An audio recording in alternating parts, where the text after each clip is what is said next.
Somebody asked me what my favorite quote was, and the answer is going to surprise you. It's clean this shit up and play some music. Now, let me tell you why that's my favorite quote. And to do that, I have to take you back to the beginning of my real estate journey. During my first fix and flip, which I thought was going to be a 3-week process, like I had to do painting, I had to clean a roof, I had to replace doors, all new electrical, all new plumbing, did not understand the scope of work. I was young, right? And me and my girlfriend at the time, wife now, started taking off the popcorn ceiling in this house, thinking, hey, we'll just take it off, it'll look great. No, it looked horrible, and we needed it drywalled.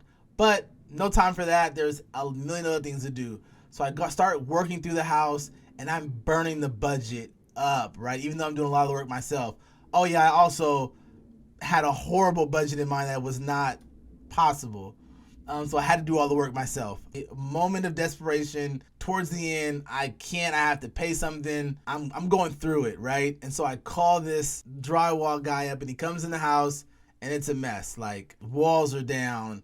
There's no floor. There's no lights. It's dark in there, right? I mean, it's daytime, so it's not that dark, but it's dark, right? There's no heat. And he comes in, and he's looking up there, and he's like, it's a lot of work you need me to do, right? And I'm like, I know, man, but and my budget is shot. I'm in over my head. This and that. He said, I can see that. I can see by your face when you let me in. He said, I'm not gonna sugarcoat it. The job's gonna be like $4,000, right? And I think at the time that was like a tenth of my budget, not accounted for, didn't have a contingency, horrible, right? So he tells me, yeah, it's about $4,000. I'm like, can you go down? And I need to be at like 1,500, 1,100.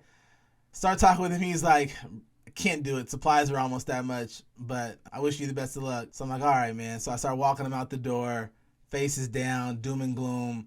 All the money I have is in on this project, right? This is stress levels to here. Right? And he turns back, he looks at me, he goes, hey, can I give you some advice?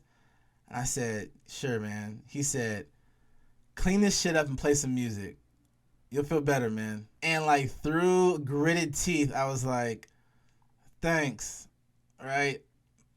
He left, shut the door, went upstairs, had a little breakdown, and then came down and got back to work, right? Give myself 5 minutes and then got back to like getting money. Going through the motions, couldn't get it done. Had to sit down. I sat down for a second, and then I was like, let me just clean up. And I had a speaker there. Started playing some Kanye, right? Jeezy. Upbeat music.